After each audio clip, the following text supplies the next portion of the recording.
morning, Titans. I'm Aniyah Brown. And I'm Tucker Thompson. Today we'll look at road improvements around the city. Bring you an interview with the interim superintendent. And we'll show you how one West graduate made his dream come true. Stay tuned for all this and more on today's edition of Titan Television.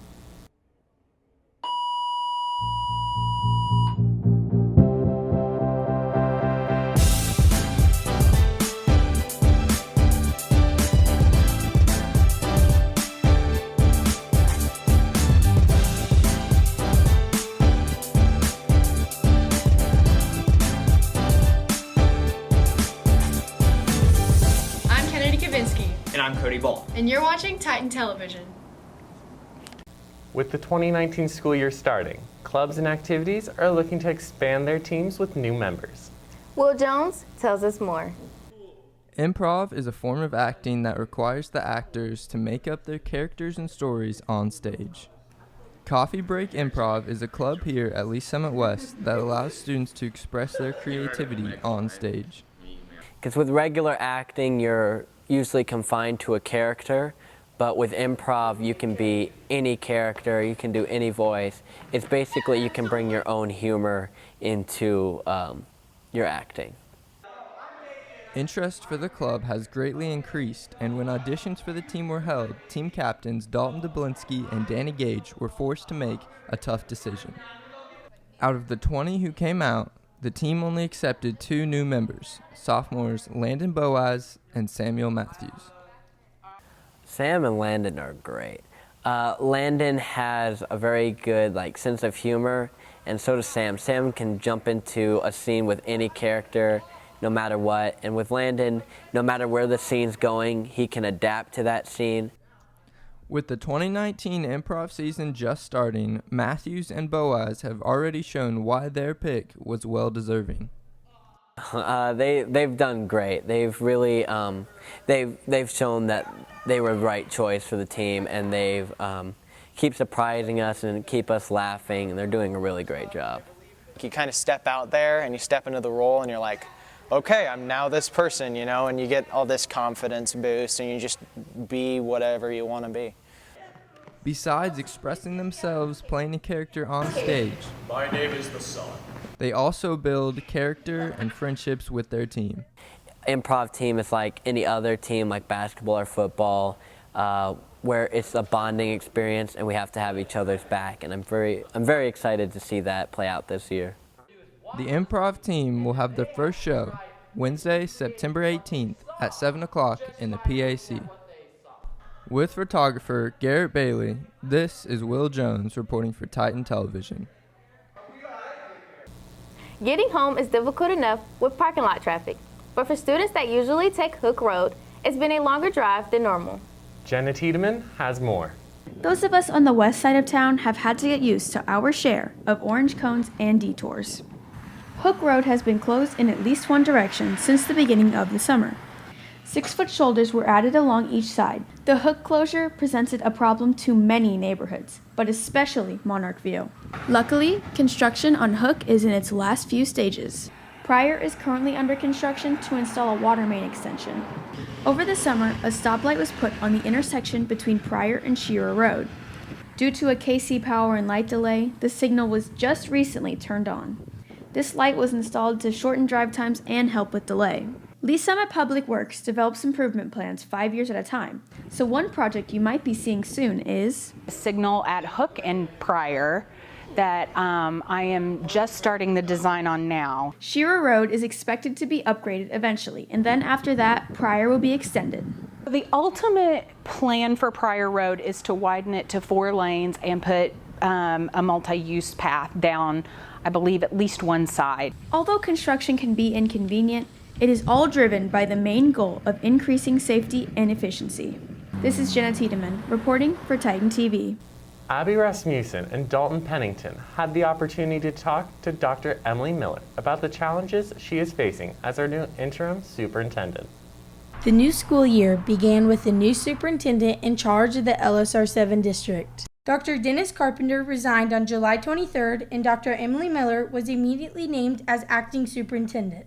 1 month later, Miller was named as the interim superintendent and has already faced some challenging decisions. We elected to move the district convocation, right? We wanted to support multiple perspectives in the community.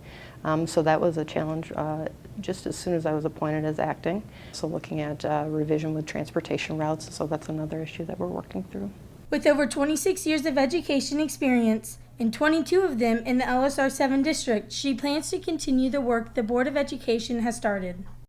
But first, she knows she needs to repair some relationships with the community that have been broken. We talk a lot about transparency, and I think that's important. That's what we say we need to follow through with, and we need to be consistent and just have a very clear message both to our internal staff as well as our parents and our family and community members. We can pull together as a community and really achieve a lot together. With photographer Dalton Pennington, this is Abby Rasmussen reporting for Titan TV. The Board of Education is still working through the process of hiring a permanent superintendent, and will keep you informed on the process. Now we'll send it over to Cam Carswell and Kennedy Kavinsky for Titan Sports Update.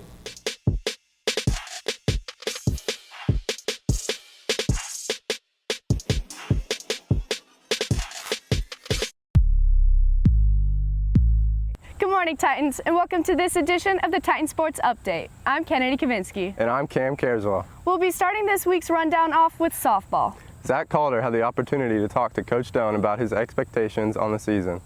With the loss of 7 seniors from last year's team, one would expect things to look a bit bleak for this year's softball team. However, led by 3 seniors, West expects to continue their success on the field. They're going to lead by example. They get out there every day, they help set up for practices, they lead the way in that manner. So they lead by example. That's not the only way they lead.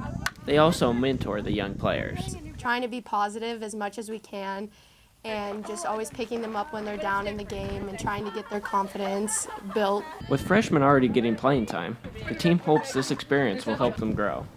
I let them go out and see what they've got. And if they make mistakes, you know what? So do my seniors. So at the end of the day, it's okay. I think everyone's personality really fits well together, and so I think that's going to help us a lot even in our play, just because we're able to rely on each other and trust everyone very well. With photographer Kaylin McDonald, I'm Zach Calder, reporting for Titan Sports Update. Thanks, Zach. The team is holding their annual Strikeout Cancer Game versus Lee Summit North at 4 o'clock tomorrow. They're collecting Band-Aids for NOAA's Band-Aid project. Make sure to come out to the fields to support your team in a great cause. The boys swim and dive team has also started their season off strong. Freshman Leo Cruz has already qualified for state and is 3 seconds off the school record in the 500 freestyle. Girls golf is competing in the MoCan tournament this morning at Blue Hills Country Club. Make sure to check out the TSU Twitter page for all scores and updates. Girls tennis has a varsity match tomorrow versus Blue Springs at home. The team has been busy as they have already competed in 3 matches and a tournament. The volleyball team has gotten off to a hot start, playing exceptionally well the first 5 games of the season. The girls have a home match tomorrow against Park Hill at 6:30 and will compete in the MoCan tournament this Saturday at home. Boys soccer has a home game this Wednesday against Blue Springs South, so make sure you come out and support the team.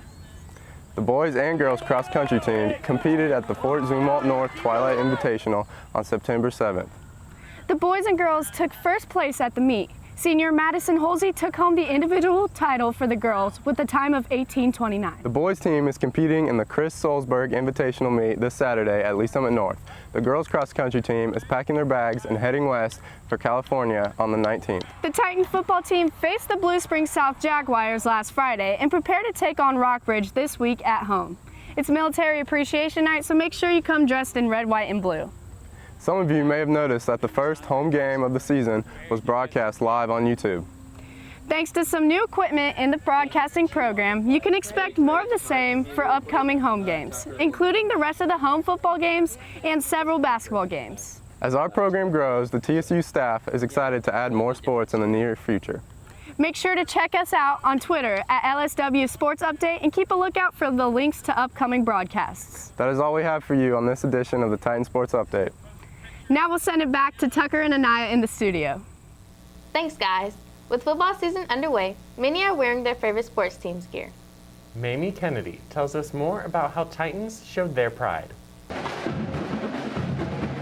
The Midwest is known to outsiders as a flyover country, but those who have lived in the Midwest know there is no shortage of pride here, especially in our sports teams. Through the good and the bad, we are all die-hard fans. So, I walk the halls of West to see why showing pride is so important here. I show pride by just representing my school by being in different activities and clubs. It might be wearing something in support of the team. Just giving it everything I got every time I'm put up for the challenge. If you can show off your school and just be excited to celebrate it, I don't think why you shouldn't. Supporting, your friends, your school community, and everything they do, is if it's sports or academics. I'd say Kansas City fans are really intense. Anytime I go to the airport, I always see them wearing their sports gear.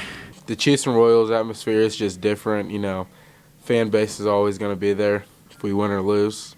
I feel like we're very passionate and a little cocky, but I think that's a fun element to have. To be a fan is just showing love and support, win, lose, or draw at all times. It just binds us together as a community, and we have a lot of fun. As you can see, in this Midwestern town, we have tons of pride in our sports teams. With photographer Kennedy Kavinsky, this is Mamie Kennedy reporting for Titan Television.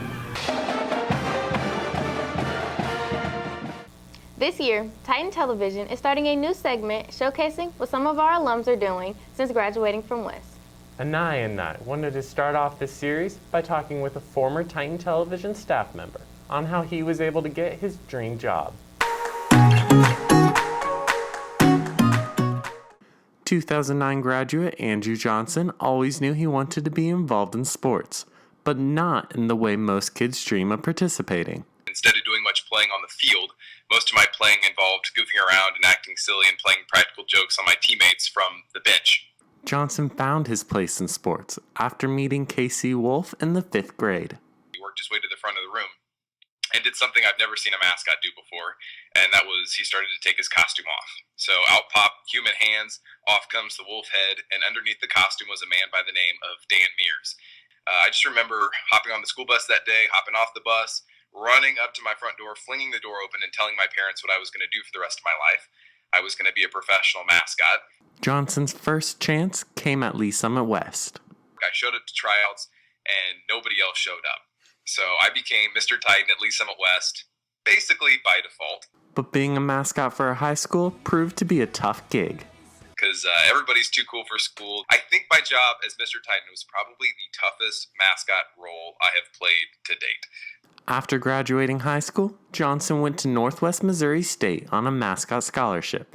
And it was here he got the call that changed everything. The Chiefs mascot, Dan, had called me and said, "Hey man, I've got 3 kids. They're busy playing baseball and volleyball and sports, and so I want to be more involved in their lives on the weekends. Would you mind coming on and being a backup?" This phone call from Dan Mears led to Johnson working as a lion tamer for the Royals and the mascot for the Mavericks. I tell people he's a character with character meaning. Johnson eventually transferred colleges and graduated from UMKC with a business and marketing degree. After I got done, graduated from college, my parents were like, "Man, it looks like you had a ton of fun, but now I think it's time for you to get a real job." Johnson jokes he still hasn't had to get that real job because shortly after graduating from college, he was offered the mascot position for the Houston Texans.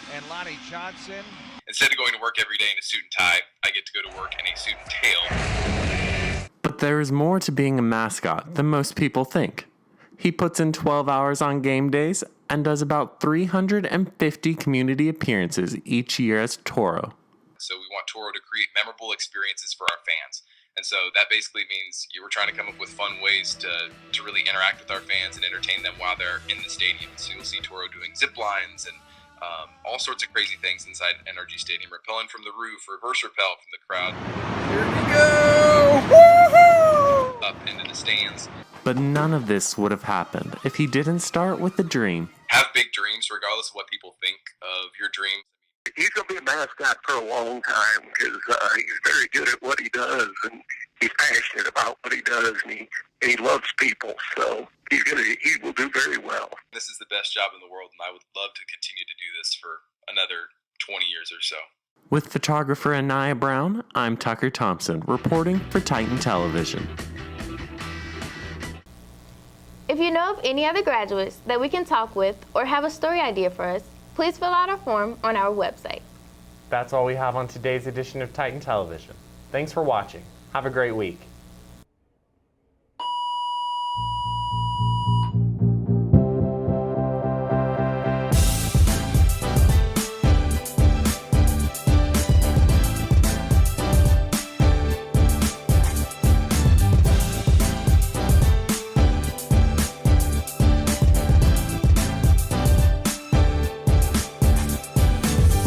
I'm Kennedy Kavinsky. And I'm Cody Ball. And you're watching Titan Television.